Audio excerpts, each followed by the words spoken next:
New York State licensed nursing home administrator, certified administrator of subacute care, and certified social worker. He has extensive experience in long-term care, medical rehabilitation, and assisted living. He and his board have changed the culture of long-term care in New York State by opening new long-term care houses, and they continue to develop and implement innovative programs and services.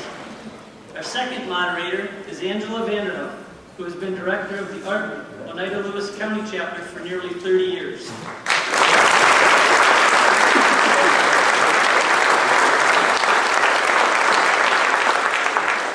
During her tenure, the ARC has grown into one of the largest human service organizations in the region. The ARC serves more than 1,500 citizens in our community and provides them with critical services to allow them to succeed in society. We're very glad to welcome both of our moderators to this afternoon's event. And at this time, I'll turn the microphone over to them. Thank you.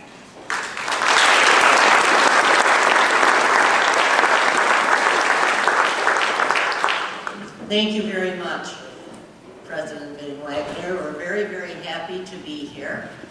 And I am very happy because as a lifelong resident of this area, obviously I'm very interested in this health care bill.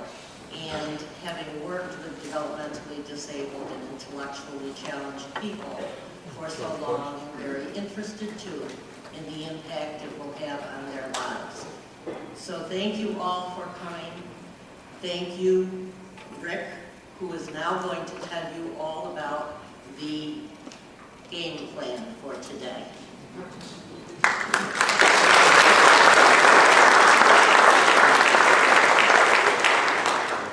Thank you. I'd like to note that I'm here both as an individual and representing a large healthcare concern. There's always issues that come up with healthcare, the delivery of it, reimbursement. Over the years, we've certainly expressed our opinions to the Congressman in an effort to at least share what we think would be the best opportunity for our constituents and patients that we work with. There's a lot going on with the health care bill. There's a lot of new things happening. We think it's been very rushed. I think the Congressman has been great in slowing that process down and not rushing it through a congressional vote in the past. A lot of clarification needs to be made, and I hope tonight provides an opportunity for us to ask questions, get some of those clarifications so the Congressman can represent our viewpoints when he goes back to Washington. I'm going to set a few ground rules for this afternoon's presentation. We'd like to get as many questions answered as possible, so over the next hour and a half, the Congressman's going to do this. We're going to try our best to wrap this up around 5:30. If you don't have an opportunity to have your question answered here today, please see a member of the Congressman's staff on your way out. Pass your question along to them so you can get a direct response from the Congressman in writing. Today, how we're going to work the format is that if you have a question, we're going to ask that you raise your hand. Either Angela or myself will call on you to ask your question. When we call on you, please make your way to the closest aisle to meet a member of the Congressman's staff who will be holding a microphone. If you take a second to look around, you'll see members of the Congressman's staff holding microphones in the aisles. Raise your hands so everyone can see you. The Congressman's staff will hold the microphone for you while you're asking a question. This is to ensure that the microphones that MVCC has so graciously allowed us to use aren't accidentally dropped or broken. Please state your name, where you're from, before you ask your question or make a statement. Each person selected to ask a question will have up to 2 minutes to ask their question or make a statement. At the end of 2 minutes, your time will be up and the Congressman will respond. Angela and I will be keeping a stopwatch. We try to maintain this as close to the 2 minutes as possible to allow you to get your question in, to ensure that each person stays within a reasonable time frame, and so the Congressman is able to answer as many questions as possible. Once you've asked your questions, please return to your seat and allow the congressman to answer the question. We cannot allow people to stand in the aisle, so again, after your 2 minutes are up, please return to your seat. As I said, the congressman wants to allow as many people as possible to speak, so we're going to stick to this rule. We ask that everyone be respectful to everyone else in the room. We or the congressman will not interrupt you during your statement or question, and we ask that you extend the same courtesy. I may interrupt a little bit if somebody's going on to 2.5 minutes, so I'll save that out. I'd like Dr. Van Wagner to come back up and we'll continue the program. It's now my pleasure to introduce Congressman Mike Arcuri, who represents New York's 24th Congressional District in the United States House of Representatives. He was born and raised right here in Utica, New York, and has served as the District Attorney in Oneida County for 13 years prior to his current office. Since taking office in January 2007, Congressman Arcuri has been working hard to effect positive change in the Mohawk Valley through his efforts in Washington. We appreciate the opportunity he's provided us and our community, and for bringing this discussion here to us today. Congressman Arcuri.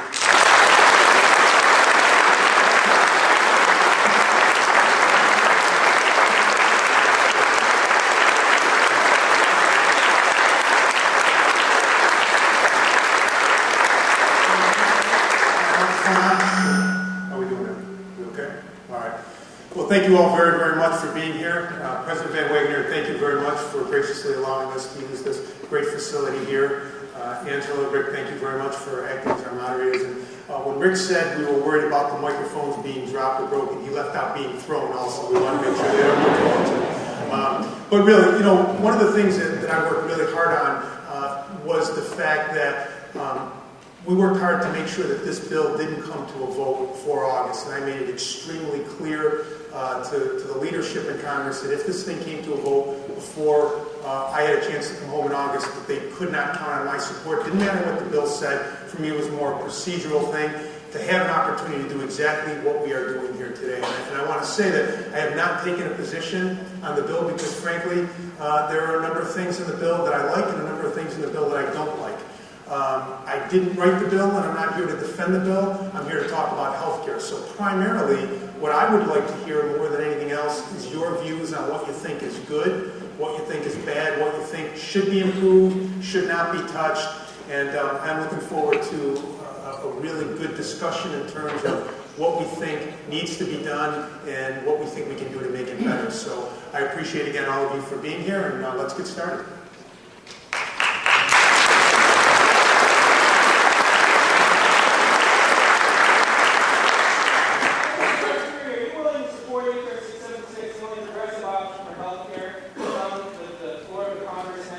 I'm sorry.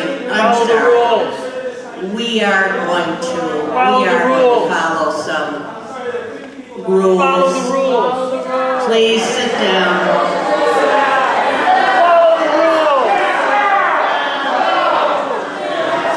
Is anyone else interested in having some good dialogue with the congressman? Yes, ma'am.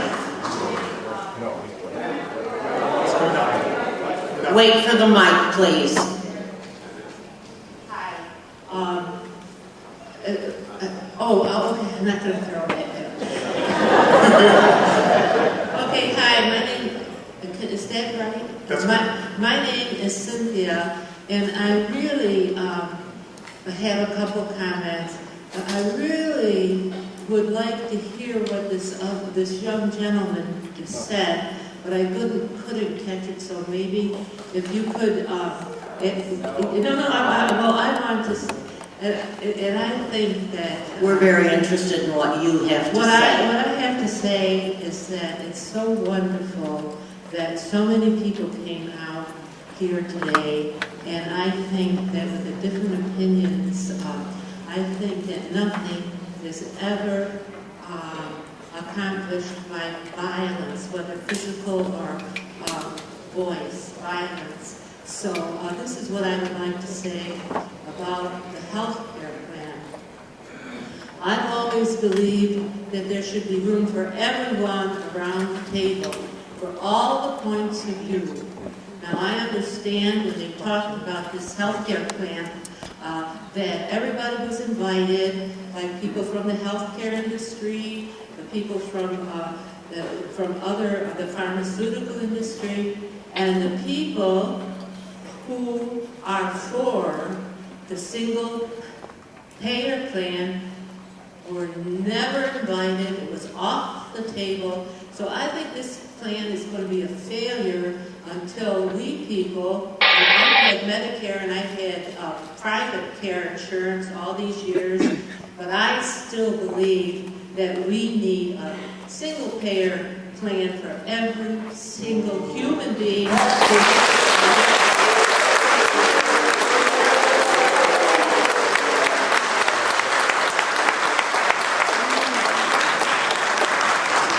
Thank you, Cynthia. Obviously, we've talked many times, and you always have been very articulate and very clear in your position. And I mean, the single-payer bill is not an option in the plan that's being talked about right now. For the older people, we know that the younger people have to be taken care of, and so for the good of all, I'm hoping you rethink that, because that's why the people are here that are saying. Thank you, Cynthia.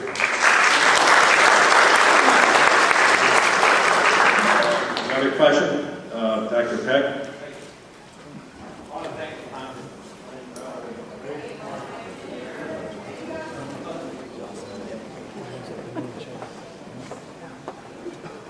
Hello, I want to thank you for coming to this. I'm Jeff Peck. I live in New York.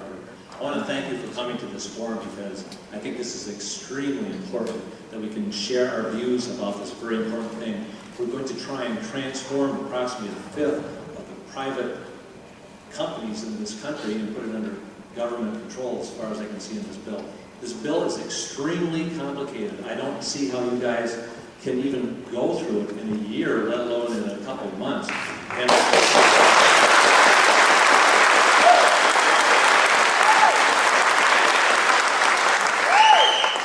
when I got copies of it and I started to read it, and I must admit, I was totally flummoxed. I had to be a lawyer to really get through it. Some of the things that really bother me about this bill are that it makes a commissioner who's in charge of our health care, and this commissioner is above the judicial review.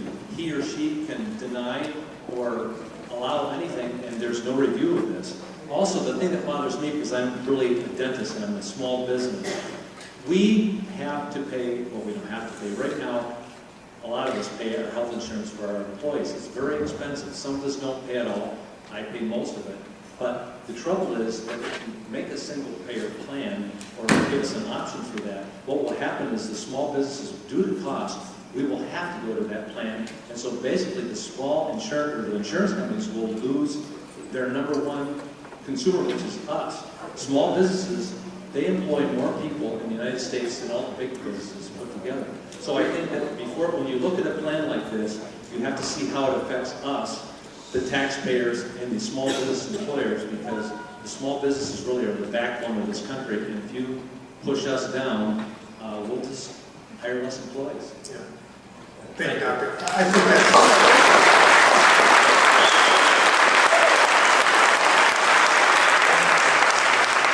Doctor, I think you hit on the crux of the problem. I mean, people tend to think about the bill in a single way. Either you are for it or you are against the substance of the bill. But I think there are actually two ways that you have to look at it. You have to look at it together. You have to look at, do you support what the bill does? And secondly, can we sustain the cost of what the bill is going to do? And therein is one of the very, very big concerns that I have. And how are we going to pay for this? And we can't pay for it on the shoulders of small business. Because as you said,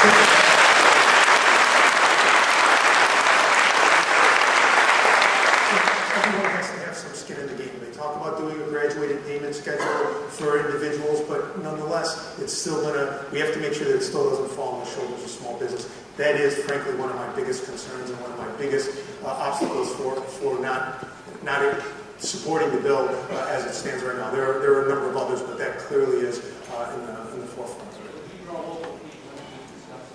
Absolutely. Yeah, we've been doing that. This is just one of many forums. We have been doing it individually with people in the office with separate office hours. We've been doing it in small round tables with groups if they choose to. So we've been trying. We've done a teletown hall with about 7,200 people. So we've been trying to, just to reach out and get as much feedback as we can. Okay. So, and if you'd like to. Next question. Okay. This lady in the front row. Thank you very much. Thanks, Congressman Arcuri, for coming, and we really hope you get to Tompkins County. There are about a dozen of us who made the 2-hour trip from, more than 2 hours, from Tompkins County today. I think everybody agrees that the complicated nature of the bills that are in front of us is one of the problems. I think we desperately have to do something. My sister, for example, my twin sister has MS. She just got laid off from the job she had for 15 years. She can only afford COBRA payments now because the stimulus package pays for about 65% of it for 6 months. If she doesn't get a job before the stimulus support runs out, she's looking at $3,000 a month for the medications to keep her alive. Her mortgage is $1,500, so I really don't know what she's going to do. We need to do something. The idea of the co-ops strikes me as bureaucracy run wild. I don't see how there's any possible benefit to trying to invent out of whole cloth 50 different systems. For each state would have something different. We need a national program, so for example, if people move, they don't have to go find a different kind of health insurance. The simplest thing, and if I could just turn around and ask, how many people are on Medicare here?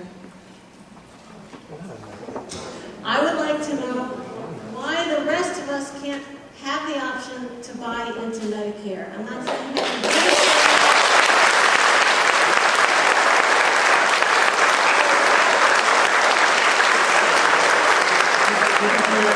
Did you ask me that same question before? A little different. The point is, this is not a gift from the government. We would have the choice to pay into Medicare. Just remove the age discrimination from it.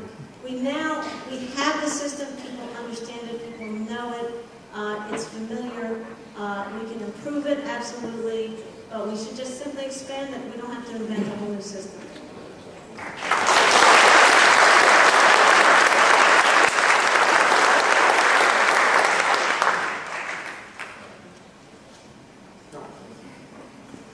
Up in the balcony, I believe we've got microphones up there, up in the top on the left. Excuse me, is there a response to that? I mean, my response to it is that I'm not sure we can afford to do that.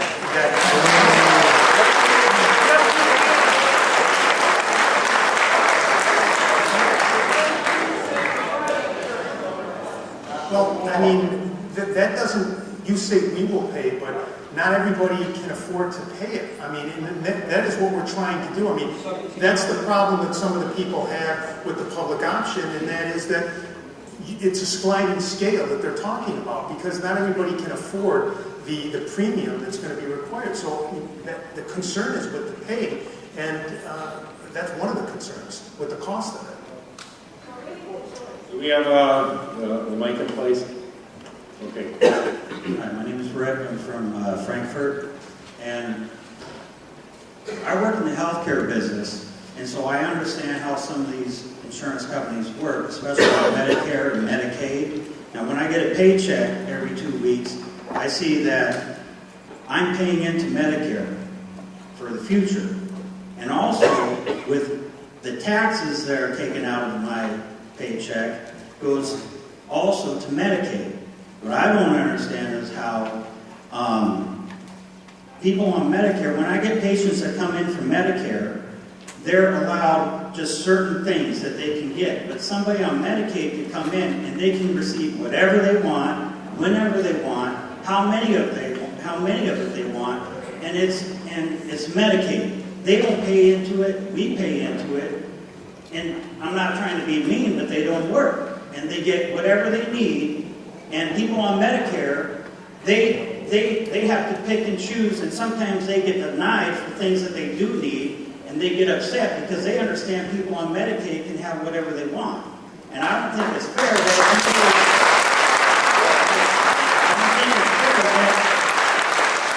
if you're paying into Medicare all your working life and you get denied a wheeled walker because it's not necessary according to Medicare, but a Medicaid patient could come in and they could just grab it off the shelf and go, and the government pays for it. I don't think that's right.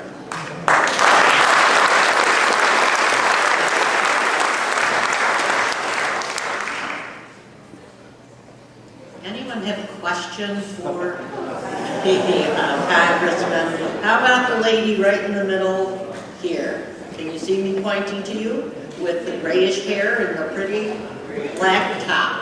Right there.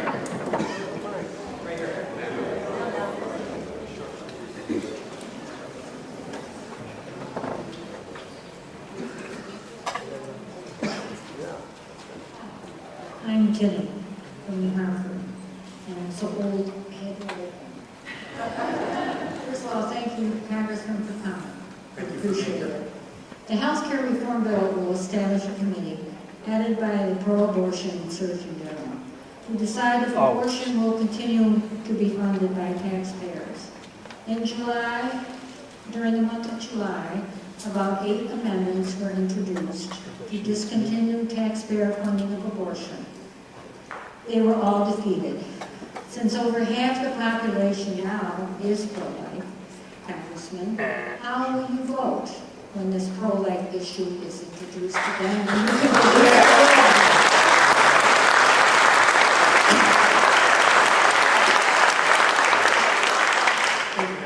One of the things that the present bill, the draft that they have now, and again, this is a draft. This isn't going to be, I think, ultimately what ends up. But this bill, and I'm convinced that any bill that comes forward, will contain what's called the Hyde Amendment. And the Hyde Amendment, and this bill contains it as well. The Hyde Amendment says that the federal government, that no federal funds can be used to fund abortions. That is in this present bill, and I expect that to continue and go forward in it. So that the bill that is proposed right now, not the Senate bill, but the bill out of the House of Representatives, which is the only one that I have seen, contains the Hyde Amendment, which says that the funding, that the federal funding cannot be used. Just the way it cannot be used now, it can't be used in the future. But it's not. But they have not done that, so it still continues to be in the bill, and I support that.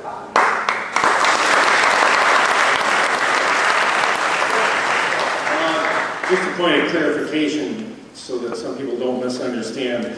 We, if you remember earlier on, we were allowing people to make statements as well as ask questions, and so sometimes you may not see a response from the congressman if it's more statement oriented. So, gentleman in the red shirt.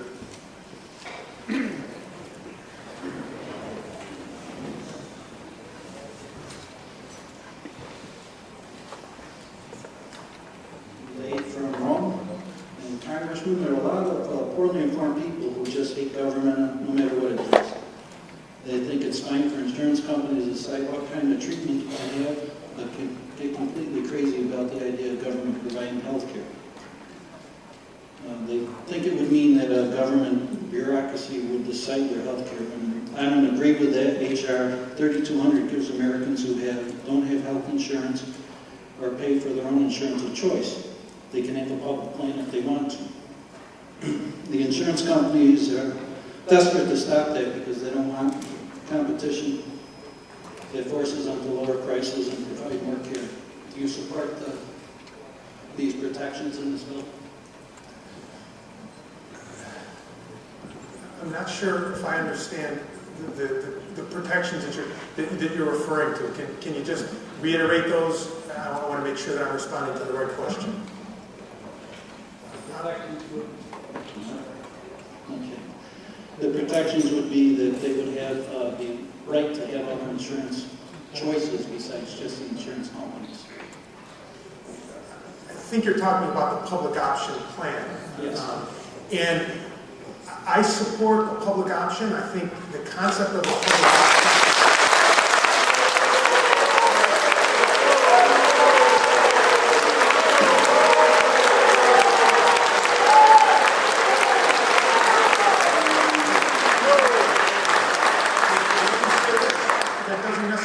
mean that the public option that we have in the present bill is the best way to do the public option. That doesn't necessarily mean that I won't support a bill that doesn't have a public option in it. I think the concept of a public option is good. The concept is that we create more competition between insurance companies. And the idea is if we create more competition, it will bring the cost of insurance down. That's a good concept. We need to make it work. We need to make sure that whatever we do with respect to a public option is the right plan and does it the right way. So I hope that answered your question. We have lots of hands. We have a man standing right there in the center with the, and his hand is still up. Yep, that's you. It's a little hard to see here with the lights on, so it's hard to know. Hi, my name is Kevin Barrett. I'm from New Hartford. Thank you very much for coming today, Congressman Arcuri. I'm right here. Oh, okay. Checkered shirt. I'm one of the lucky ones. I have insurance. I have rheumatoid arthritis in my spine. I can't walk for any period of time. And if I lost my insurance, the drugs that I have to take in order to walk would cost me over $1,000 a month. It's been estimated that if I went out and bought my own insurance, it would cost, the kind of insurance I get now, it would cost over $2,000 a month. If I lost my insurance, I would be in very dire straits. I wouldn't be able to walk. I lived my whole life in pain. And I think that one thing that people are not really paying attention to is 37 million Americans who don't have insurance now. And the 14,000 Americans who lose their insurance every day. And it was very gratifying to hear you speak that you may be supporting a public option. But my question to you is what about the vulnerable people who wouldn't qualify for Medicaid or Medicare, like me? Because if I get dropped, I'm done. My wife can't afford that. What about us? Why are people they think about their own selves, but they're not thinking about the people who are most vulnerable. Most of the people in this room have insurance. The ones that don't have insurance usually don't come to these meetings. But there's 37 million of them, and I'm sure there's more than a few in this district. And just my question to you is, what about the vulnerable people? Well,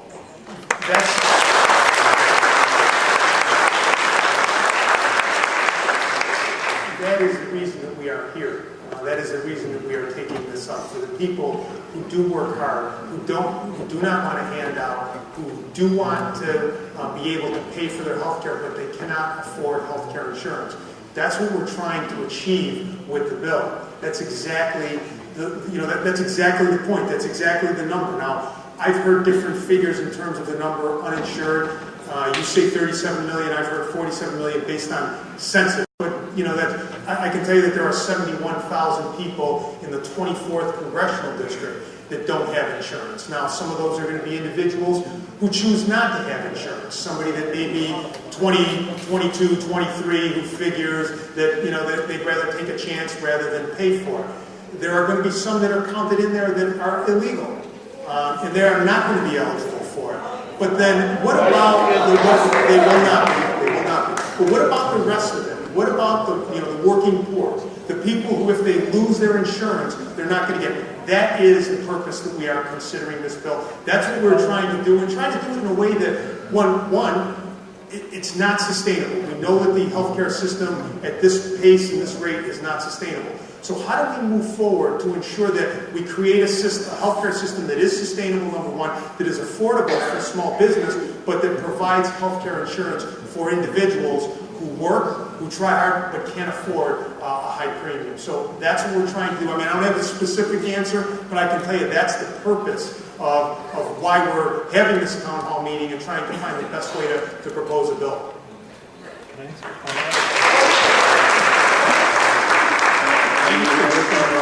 Industry, and I've got some real good information. You talked about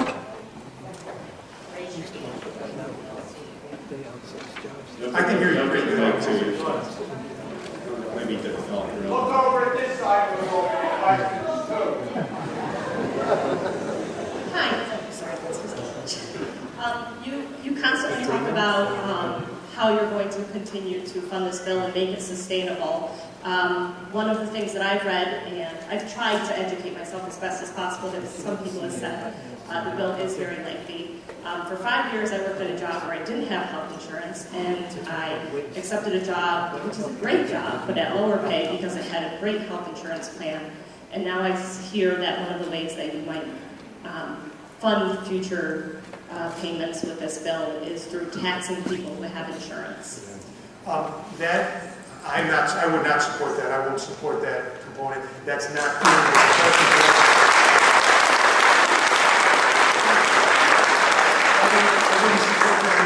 people have done, and you're the exact sort of example of the reason that I say that there are individuals who have done other things, either negotiated a different sort of contract with their employer to get less pay so that they can be entitled to it, and that's the exact reason. But having said that, we still have to figure out a way to make sure that everybody has some skin in the game, so that everyone has to, and the present bill, and again, I'm not defending it, does have a sliding scale within which individuals have to pay for it. We have to make sure that, again, that it's affordable, but that's why I'm not supporting that position. Okay, thank you. All right. A lady there, the third one in.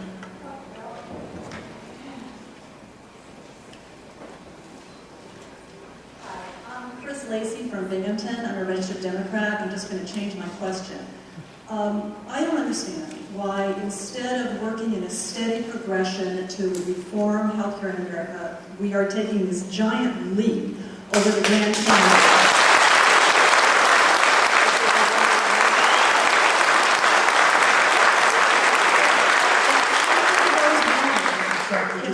If something goes wrong, it's a long drop. Now, you've heard this before. Why not tort reform? Why not?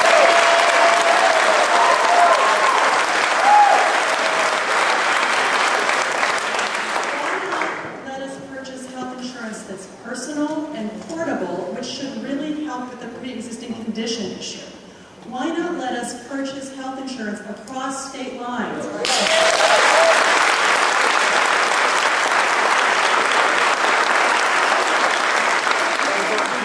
Insurance in the state of Arizona, but I don't live in Arizona. The other thing is, how about taking health savings plans and partnering them with low premium, catastrophic only insurance, especially for young, healthy people.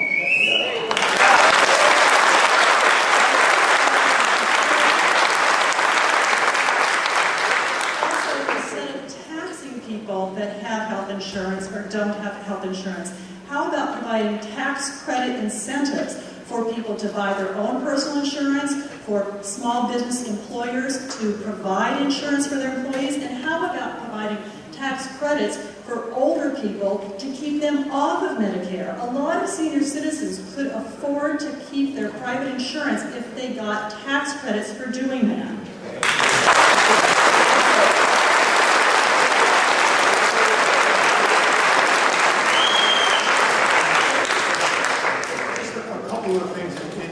Point with respect to the tax credit incentives for small businesses, that's I think everyone talks about that, whichever side of the aisle you're on, and that part of it is in the present bill that's before the House. So there is that idea that we have to do that. One of the things, though, in that regard is right now they're talking about a $250,000 payroll within which to start it. I think that's far, far too low. I think it has to be significantly higher than that. So I would not support it at the present level of $250,000. I think we have to raise, and I'm talking about the salaries within which to do it. The incentives would also, though, be a part of that, and that is. Second part, with respect to tort reform, let me say this. If an individual, if you or myself were injured as a result of malpractice, I don't think that I should limit, or that we should limit, the ability of you to recover relevant to what a jury of your peers in your area finds that you should get as a result of that. I don't think we should arbitrarily set any limit like that. Let me tell you why. There are two parts of tort reform.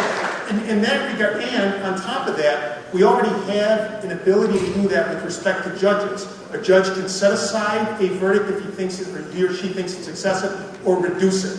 However, with respect to punishing, that is through sanctions, attorneys that bring frivolous lawsuits, I absolutely think we should do that. I think that's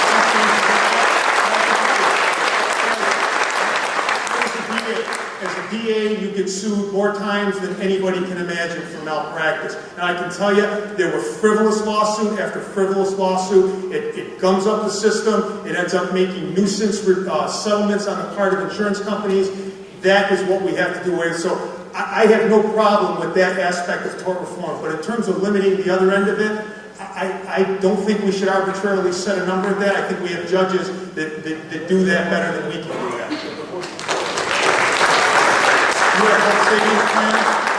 Okay, health savings plans. I have to tell you, when I first started talking about healthcare 3 years ago, I didn't think there was a place for health savings plans.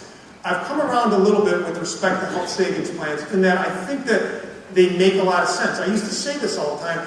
My concern with health savings plans are that the people who want health savings plans are people who are healthy and people who can afford it. Now, you know, part of what we look at in terms of getting insurance for the people who are uninsured is spreading the risk out in the same way that we spread the risk out with respect to automobile insurance. So I have a little concern that, and again, I'm not saying I'm against it, but I have a little concern in how does that affect our ability to expand the pool to bring down the premium prices. And again, I'm not sure what the answer is to that, but those are the concerns that I have in that regard. Let me just see if I have, I just want to get to all your questions that I have written down. The last one that I had written down from you was getting insurance across state lines. I've been hearing actually a lot about that over the past couple days. There may be a place for that. The co-op plan may include that. I honestly don't have enough information on that. I think that's something. What we're talking about doing here is we're talking about increasing competition, because if we increase competition, we bring the price down. I'm not convinced if we are allowing people to go across state lines, it does that. It may. And again, that's what we're ultimately looking for here. So, we've got we'll go on to the next question. I think you did good. Congressman kept track of several points and answered. I'm obligated to go back up top. We've only been up there once, so if we get the lady on the left, up in the left corner.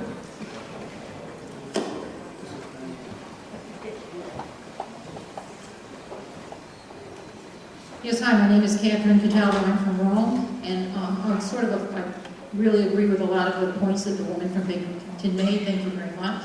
I would like to ask one question. Since you said that the government option is something that you are for, would you support an amendment that requires Congress to have the same public role?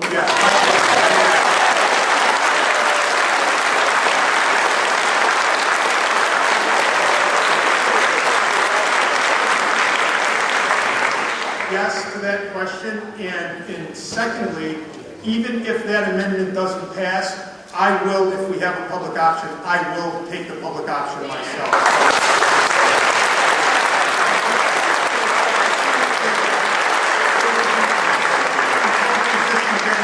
For me to sit here and say we have a public option and not be prepared to take it myself, I will take the public option if that becomes available. Grow up. Right here, this gentleman, you.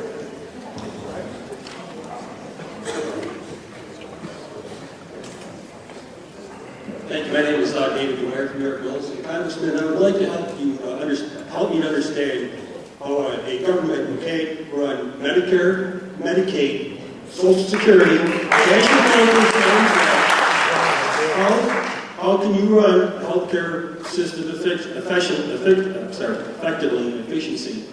And basically, I think you should go back to Congress and work on those things, and that's in addition to everything.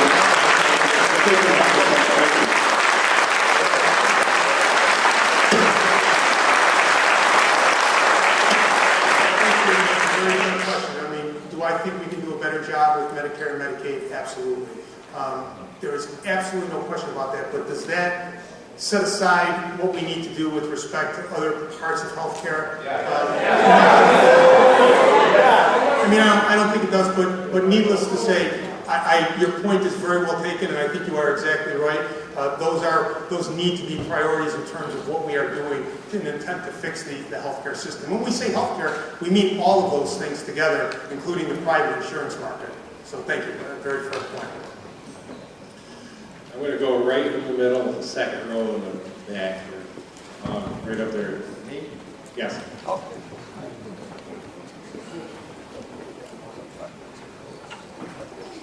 Thank you. My name is Ken Lakeland from Marcy. I have two questions. Is there any discussion on supporting doctors' education? All of our doctors, our American doctors, wind up owing $200,000, $300,000, $400,000 when they come out of school. Is there any discussion about somehow the government supporting good people that want to be educated and then using them maybe for 3 or 4 years after they get their license to maybe run clinics and so forth to give some type of medical care? And the second part of my question would be, is this bill do away with Medicaid? I always think of people who don't care about their own health due to drugs and everything else, but yet they're entitled. Are they going to be entitled to the same insurance that people who care about their health and take care of themselves? Well, this does not, with respect to the second question, this does not change the Medicaid specifically. If your point is, does this do away with Medicaid? Was that your question? Yep. No, it does not. With respect to the first part of your question, and I think that's an important point. One of the things that one of the parts of there, actually there are several parts in it, but one part in particular does exactly what you say, and we do it. The federal government does it in other areas, but that is to create a loan forgiveness program for doctors and for dentists actually as well in low areas that are deemed to be low service areas. Now, they expand the criteria to say, hey, any area can petition to say that they are an area that doesn't have adequate service and therefore qualify as one of the areas. Now, that's one of the things that we feel. Here in Utica, we feel it a little less, but we still feel it. But in some of the rural, very rural areas that are part of the 24th district, we really see that loss of doctors from the area. And people often say to me, why don't we do loan forgiveness programs for doctors? This bill does have that component in there in an attempt, again, to get doctors to serve areas that are not just urban poor areas, but rural poor areas as well. And that's obviously what we're really concerned about from my perspective, representing a rural, half urban district. All right, the man with the red hat right there. One of the bills, or part of the bill, justified taking $500 billion out of Medicare and then giving some of that money to illegal immigrants.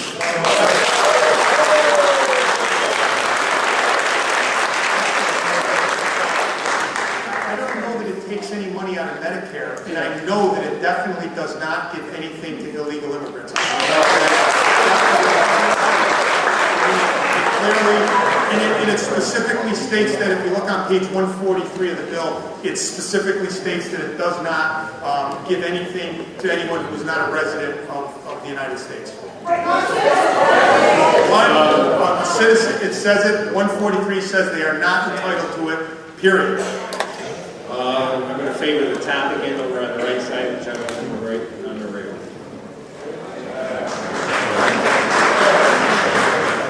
Thank you very much. My name is Sebastian Convertino, and I'm the legislative advocate for the 24th Congressional District on behalf of AARP. First off, Congressman Arcuri, let me thank you. We asked you earlier to support the CHIPS program, Children's Health Insurance Program, and you did that. We thank you very much.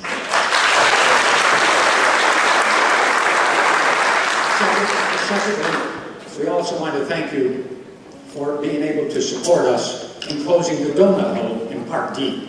Why in the world they ever put it there is beyond me, but nevertheless it is there. And that's in the Medicare Advantage programs as well. And while we're talking about the Medicare Advantage programs, I think the audience and people at large would like to know what the cost of that particular program is. That's undisclosed.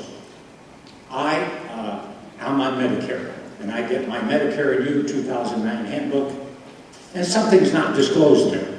If you sign up for a Medicare Advantage program, whether you pay nothing, $10 or $20 or $50, there's a little asterisk that one of the insurance companies, when they run their ads to sell you that pharmaceutical, that drug program, it says that we administer the Medicare program, Parts A and B. They don't even mention Parts A and B. That which is not disclosed. Let me inform your audience and get ready for some sticker shock. Those people who sign up for the Part D are also allowing in Oneida County and in Onondaga County. The tally is for Parts A and B totally $9,629 a year.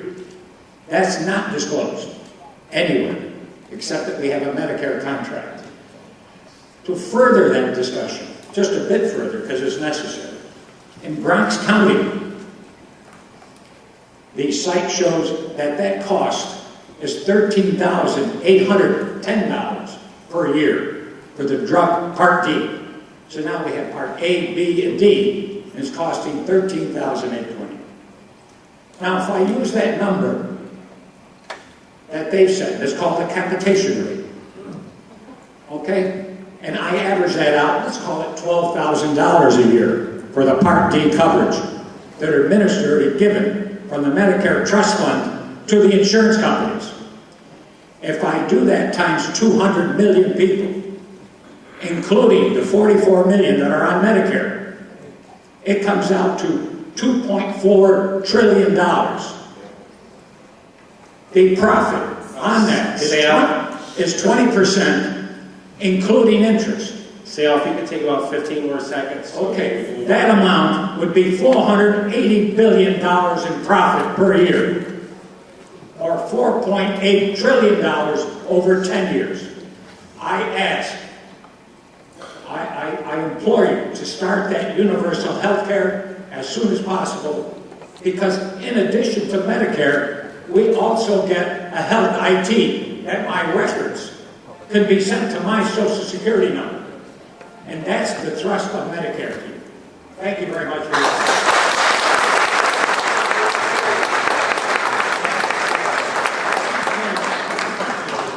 Just a couple of points on that. One is, I am always amazed at, honestly, Sal, and first of all, thank you for the work that you do with AARP. You do a great job, and you're very helpful, obviously, with respect. Even though we don't always agree on everything, I appreciate the work that you do. But one of the things that I hear continually from people who have Medicare Advantage is how happy they are with their Medicare Advantage plan. I hear that a lot. One of the concerns that I think is a legitimate concern is that the federal government subsidizes the Medicare Advantage to a very large extent. And, you know, that's a very profitable plan for insurance companies. Now, there's nothing wrong with the insurance companies making a profit on it, but I think in terms of the amount of subsidies that we give them, we should be looking at reducing that, provided that, again, we don't jeopardize the Medicare Advantage plan, which is extremely popular, at least from the people that I talk to, and I get that sort of anecdotally from people. They call me all the time and say, please don't, mess with my Medicare Advantage. Second point with respect to the donut hole, obviously one of the things that we absolutely have to do is close up that donut hole. The amount that is in there, the cost to people who are on Medicare under the Part D is extraordinary for people who have a great deal or expensive medications. So that's one of the things that we are going to be working on. One of the things that I think we need to do, and that was one of the amendments that was added to the bill, was that we need to allow the government to negotiate the prices with the insurance, with the pharmaceutical companies for the Medicare. Just a couple of points on that. The woman here in the mauve blouse next to the man in red.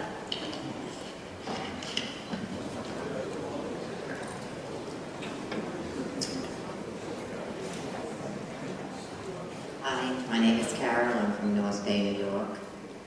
I'm sorry, where are you from? My name is Carol from North Bay, New York. I am a small business owner. I am on Medicare.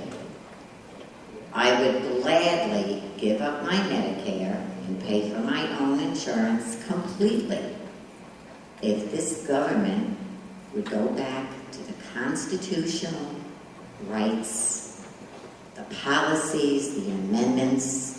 The government has gotten so large from so many people.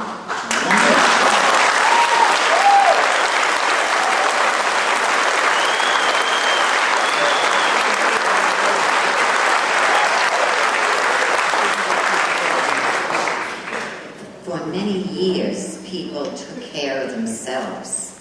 Their families took care of them. Their community took care of them. And at no time was it the federal government's job to enter into the daily life of citizens.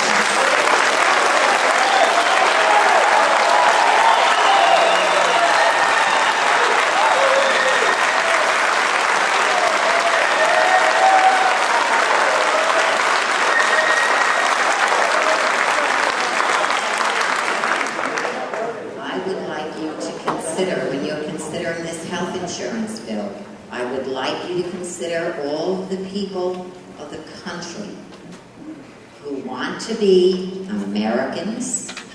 They do not want to be one world order. We want to be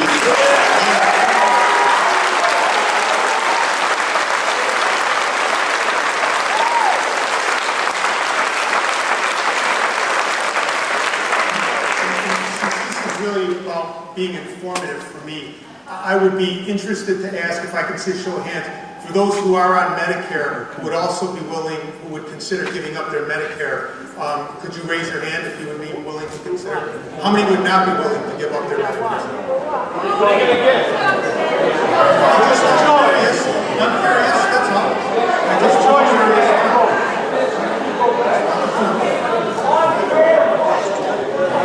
Next question, we'll take from the gentleman who was here in the third row.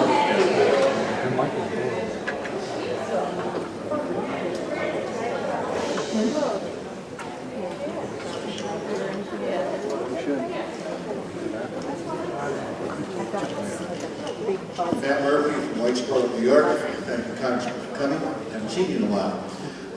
So many questions, so little time. First off, has Congress looked at the possibility of coming up with a way of relieving industry and our commerce from supplying the health insurance to their workers? The dentist here said that he has to look at paying, or he opts to pay for his employer's insurance. Why are we the only country in the world that makes our business and our commerce supply the health insurance for our people? Thus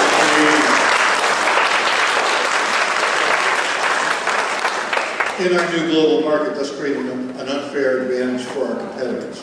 I mean, it's at the expense of our commerce. Secondly, you stated earlier, Congressman, that you don't know how we can afford a single-payer plan. My question to you is, how can we not afford it?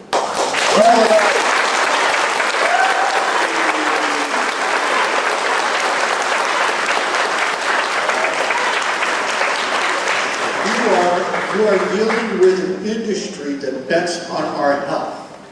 They are betting that the premiums they take from me are more than the benefits that they have to pay out.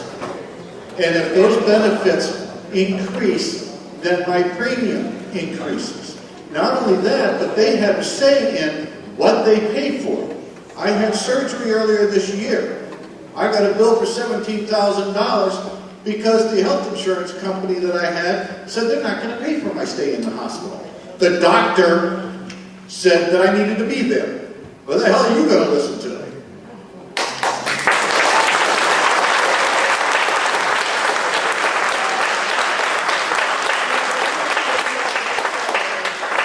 Finally, Mario Cuomo once said that the federal government should only involve itself in situations that they need to provide that individual states can't.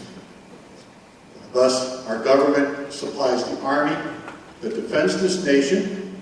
They don't seem to have a problem sticking their nose in our business, protecting us there. I don't have a problem with the federal government saying that my health and my well-being, as promised in the Constitution of the United States, isn't... How you define life, liberty, and the pursuit of happiness. I don't have a problem with the federal government getting involved with paying for my health care.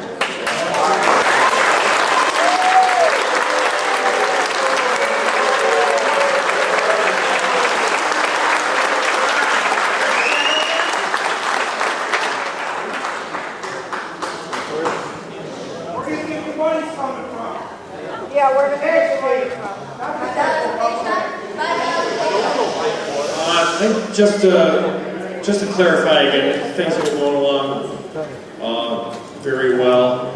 Giving people that are asking the questions the respect to listen to them, and the microphones are available, and somebody was chosen. So let's see what they've got to say. Thank you.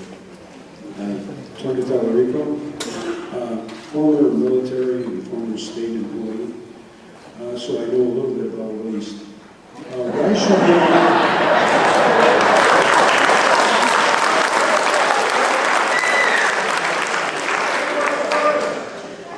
Why should we insure 10 to 17 million illegal aliens?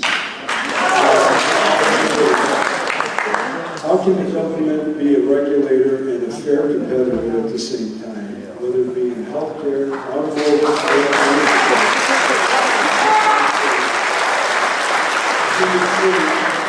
if the government is so efficient in running things, why is it there's such a huge deficit? And why doesn't it get into the oil drilling and production and cut our costs there? But then Americans only have to look at all the programs such as Social Security, Medicare, and the Post Office, and the list goes on to see how inefficient the government is.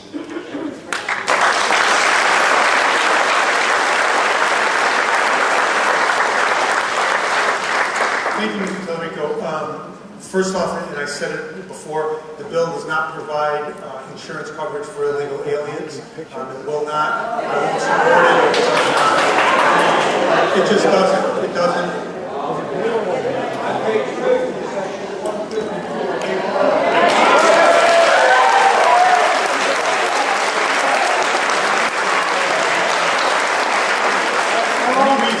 Let me read you page 143, section 246, no federal payment for undocumented aliens.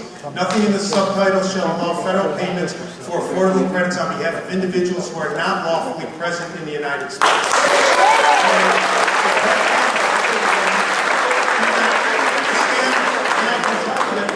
I can tell you that this we said we weren't going to do that. Now let's try to give everybody an opportunity to be heard. And I can tell you that I suspect very strongly that there will be a number of amendments that say that nothing in any bill that's passed can give health care to any people who are not in this country, and I will support that. So I can tell you that I just don't think that it just doesn't, it's not in the bill. So I think that's one of the misinformation things that we have.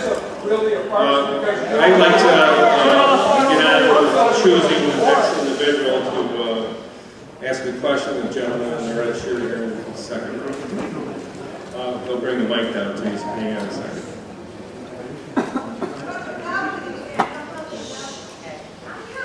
Okay, so there's been a lot of talk about Americans having a choice for healthcare. You know, we don't have to go with the plan. But the other thing is that when the government's outcompeting all the other corporations, all the other medical stuff, how are people supposed to choose when the government's clearly, you know, offering a cheaper thing? I mean, it's a form of their product.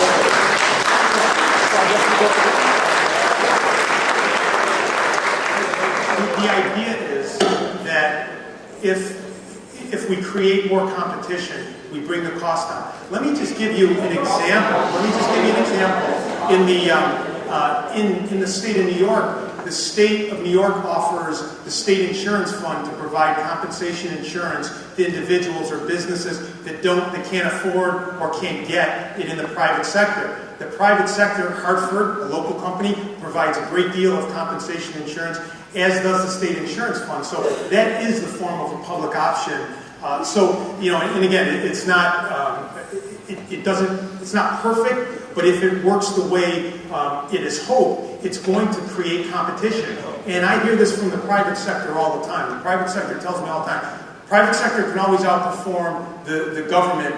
We can always do better. So what we're saying is that let's create a real marketplace for for companies and see who can provide the cheapest and give the people an opportunity. If you don't want to buy it, you don't have to.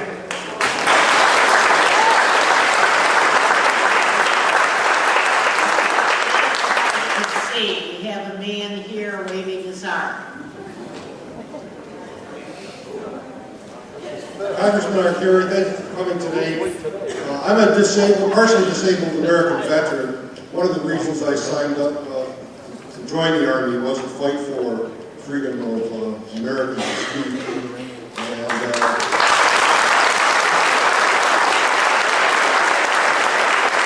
And I want to remind everybody on both sides of this argument that we need to show respect to each other for only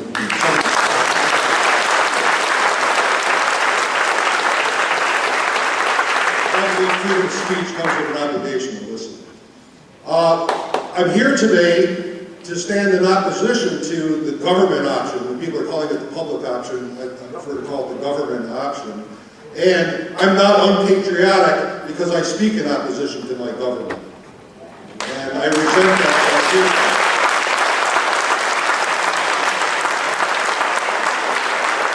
I have a request for you and also a question. My request is, part of the problem that I see was that book that you just lifted up on top of the podium. It's 1,400 pages, is it? Or 1,100? This version is 1,100 plus, about 1,150. And being a good attorney, I followed your career for many years. You understand that every time Congress writes a page of legislation, the government creates another 100 pages or so of regulations. So my request to you, consider very strongly, I've been, for the past 25 years, I've made my living writing. And I believe that anybody who can't write something good in 10 pages, really,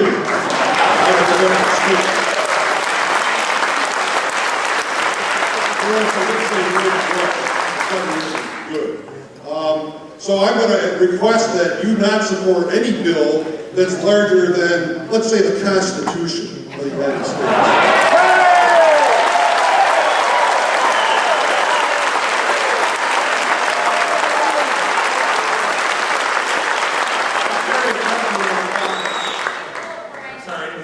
I carry a copy of it in my pocket. And now my question. That wasn't the question.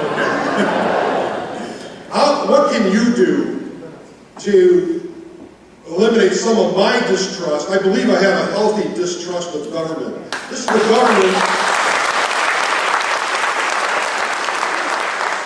government that told me it was okay to spray Agent Orange in Vietnam. Trust us. This had just killed the jungle. And that's part of my disability comes from that. This is the same government that has employees that thought it was okay to spend $330,000 to take a photograph of Air Force One flying over the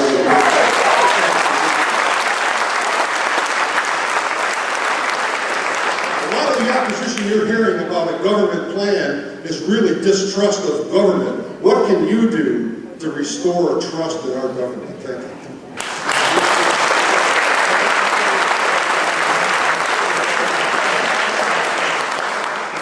First off, thank you very much for your service, and I dare say that what you fought for when you served in the military was the ability to stand up and do exactly what you just did. Voice your opinion and criticize your government if need be. That's what makes us Americans and makes us the greatest country in the world.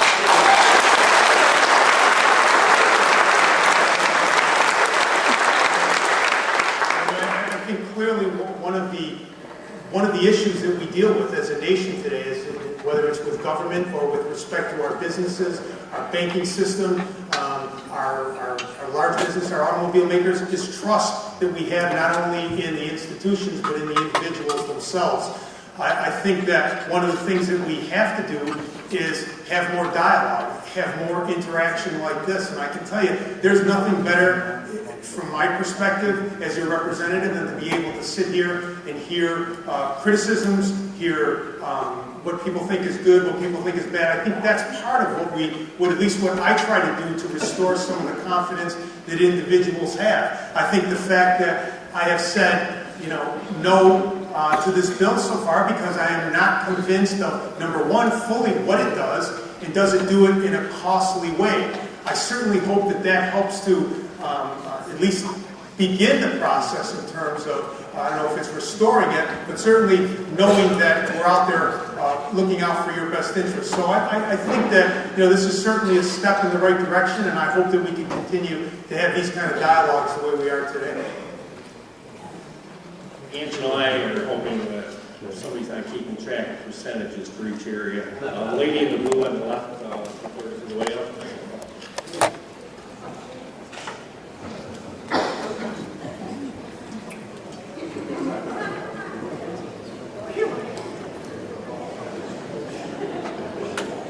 Sorry I got sandwiched in there.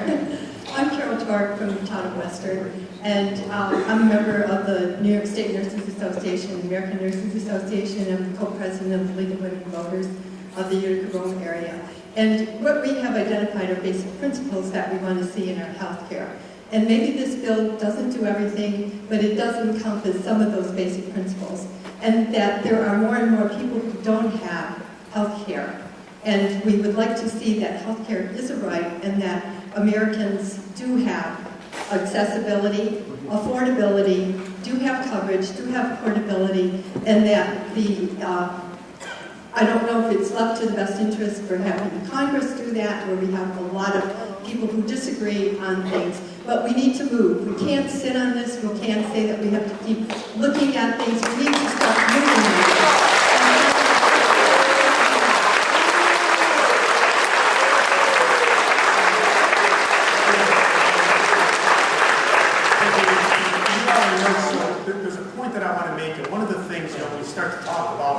How are we going to reform healthcare? You have to take a look at it, and I have to look at it from the perspective of my own district. I mean, I don't know what goes on in the rest of the country, but I do know, or try to know what goes on in my district. So I look at a couple of things, and here's a factor that I think is very important in this whole consideration of healthcare.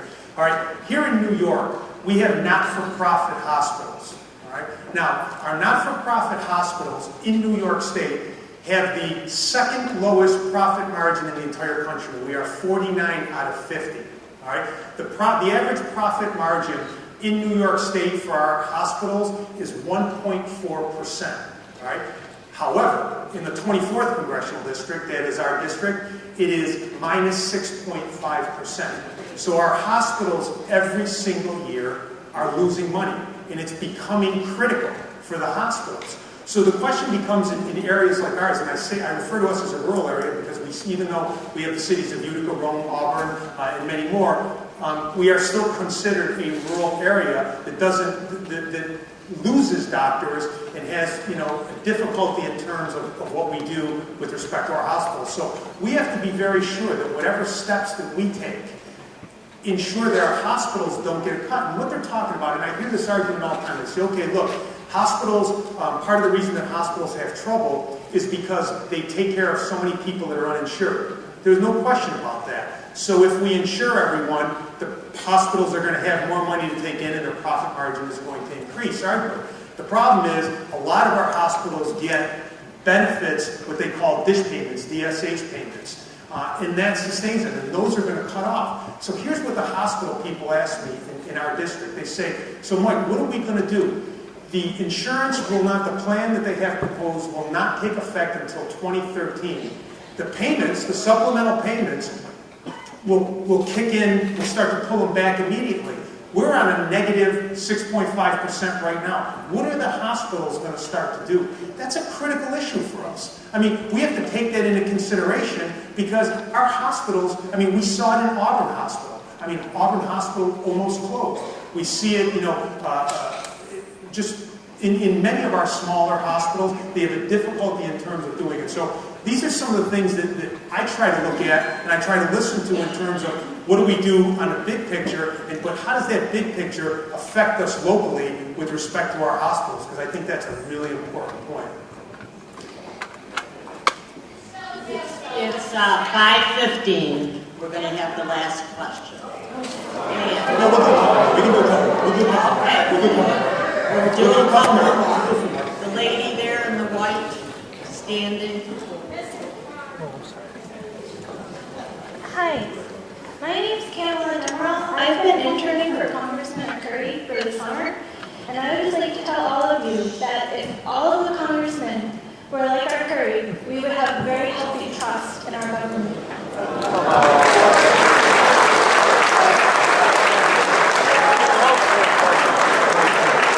Well, thank you.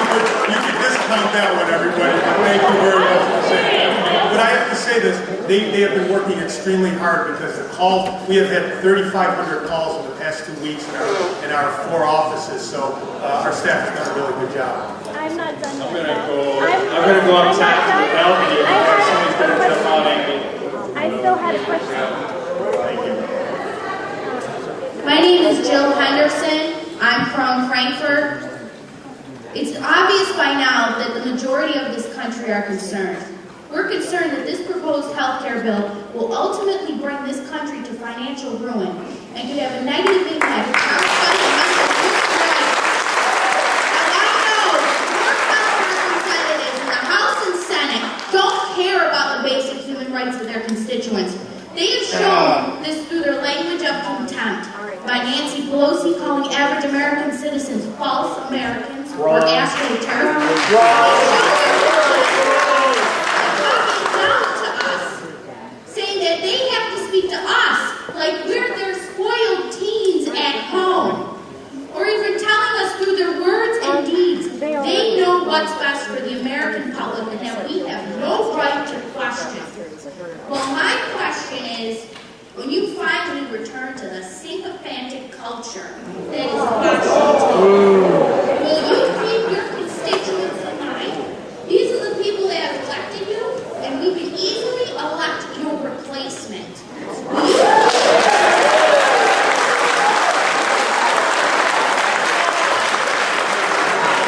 Will you please vote no on a health care bill?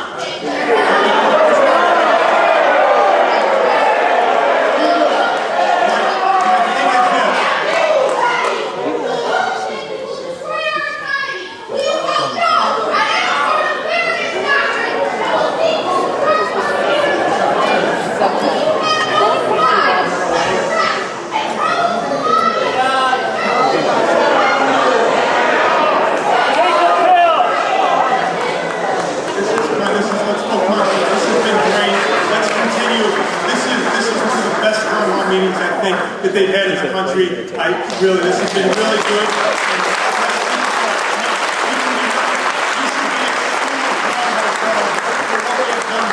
I can tell you that this issue transcends politics. I mean, this is not about getting reelected. This is about doing the best for America. That's how I'm viewing it.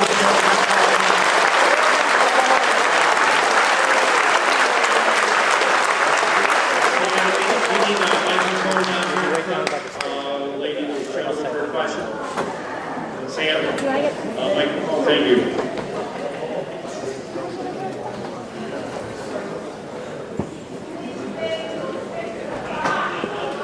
Thank you so much for coming, Congressman. I really appreciate it, and I know your constituents do too, to have this opportunity. My name is Lynn Cipriano. I'm from Herkimer, New York. I'm a teacher, I'm a veteran of the Army, and a mother. And I heard a lot of talk about universal health care, and I have lived under socialized health care and government health care. At first, in Germany, we used German socialized medicine. We used Army health care, which changed drastically when I went from being active duty to being a dependent. And it was not good health care, folks. I gotta tell you that. The active duty members came first, and the family members, you got seen as they they could see. Okay, I missed a surgery that I should have had, and it almost killed me that I didn't receive it. And this is my major concern about the government getting involved in healthcare. Now, my daughter is sitting right there. She's a 2001 Miracle Network child from Albany Med. And I know that if we had been under the Army system, she wouldn't be sitting here today because the priority would not have been with my daughter.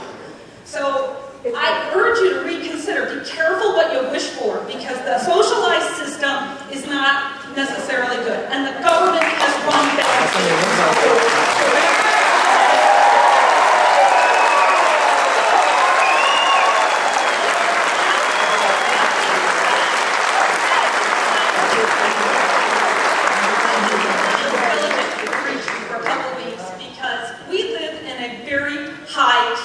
District. It's one of the highest in the nation. We have a lot of MS, a lot of ALS. Whether it's environmental or what, I don't know. But to think that we have a shortage of doctors, a shortage of nurses, and we're going to throw a bunch of people in right now, when Medicare and Medicaid are in trouble, I am tremendously concerned about overloading the system right now. Is it not possible to do incremental steps? I'm all for healthcare reform. She's unemployed right now. I mean, I am sympathetic to it. But we can't throw the baby out with the bathwater. We can't make a really quick 2-week decision on a healthcare package that is going to hurt the best healthcare in the world.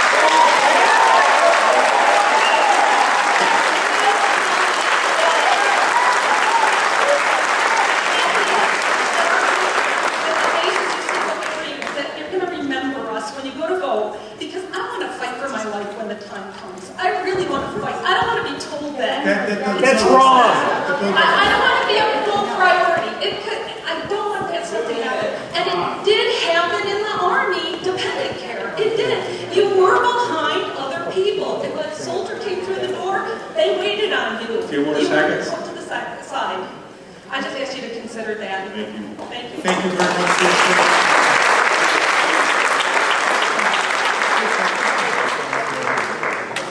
I'm going to go right in the front row.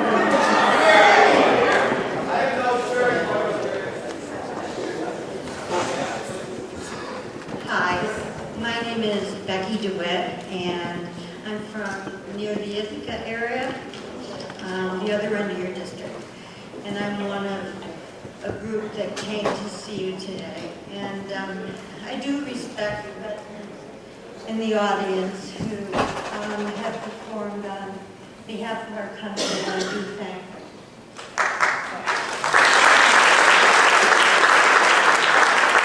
I have both a comment and a question for you. First of all, while I support many of the ideas that you've spoken about today, and I thank you for that, I do want to say that I am very frustrated by the fact that we have a healthcare system, something that we all cannot live without, really, that is profit-making. That in recent years, and I'm sure you've seen these statistics, the healthcare industry has gone from making $2 billion a year to $12 billion a year. And that, you know, I have heard, I don't know if it's absolutely true, but I have heard that as much as 30% of what we pay into our health care, I don't mean Medicare, but I mean our private health care, is profit. So, my concern and my comment has to do with, I'm not a lawyer, I couldn't pretend to put a bill together like what you all have been working on. But I just hope that what you come up with takes into account the fact that people can't afford these kinds of profits to be going into investors' pockets.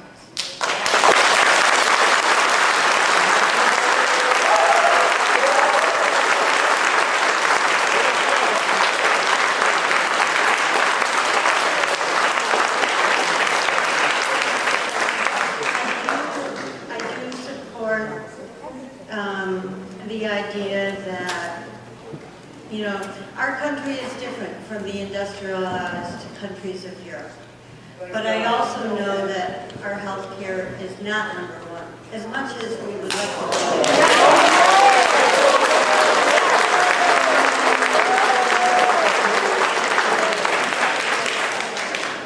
I'm hearing numbers behind me, either number 17 or 37. 37. According to the World Health Organization.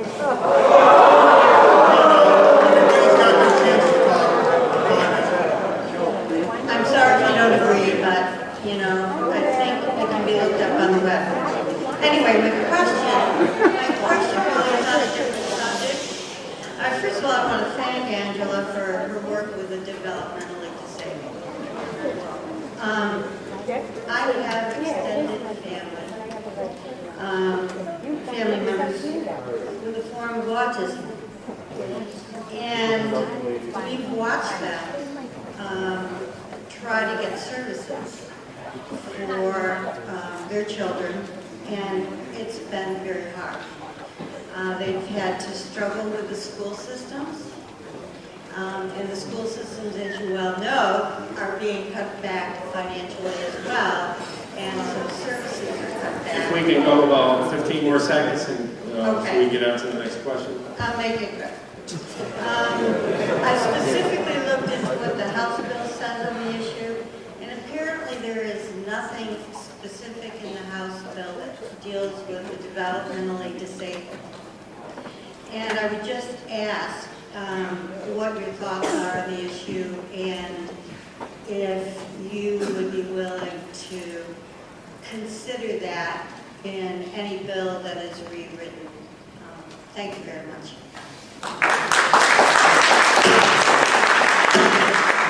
I mean, that's a part of any healthcare bill. I mean, there's no question about it. That's a critical part.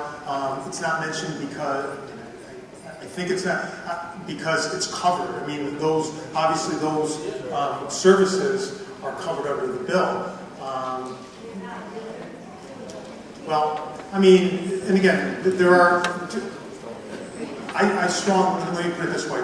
I strongly support work that we do for our developmentally disabled. I think we need to take every step that we can to make sure that we treat them both in the school and in the healthcare system as fairly as we can. And I can give you my promise. I don't know specifically in the bill what the provisions are, but I certainly will keep it in mind. It's a very important issue to me.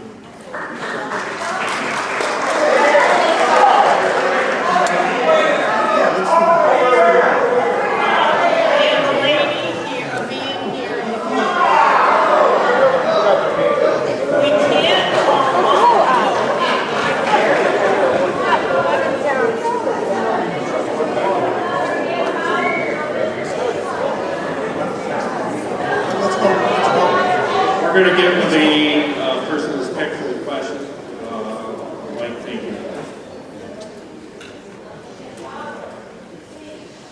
Hi, I'm Jim, and I'm from Frankfurt, New York. Going back a few years, I had a grandfather. He fought in World War I. He fought in World War II. And I totally believe that he did not fight for socialism.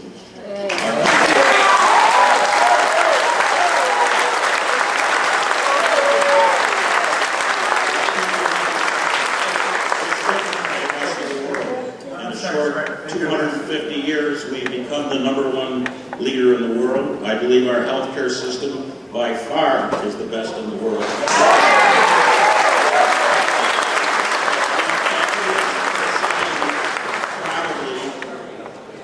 Is the main driver in the new medical technologies, the drugs, the MRIs, the different systems that come through. And these things are expensive. But there's a lot of people that come here, around here from other parts of the world for their health care because they can't get it where they live. I think this thing is basically an insurance thing. I think the government should totally get out of it. Maybe set a basic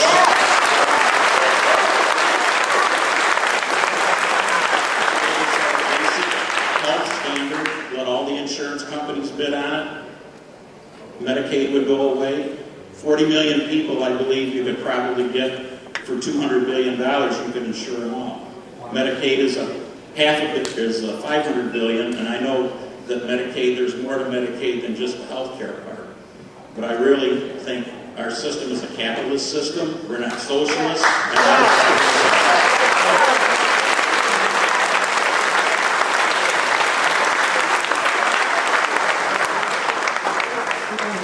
One more. Last question. This is a difficult position to take for me here.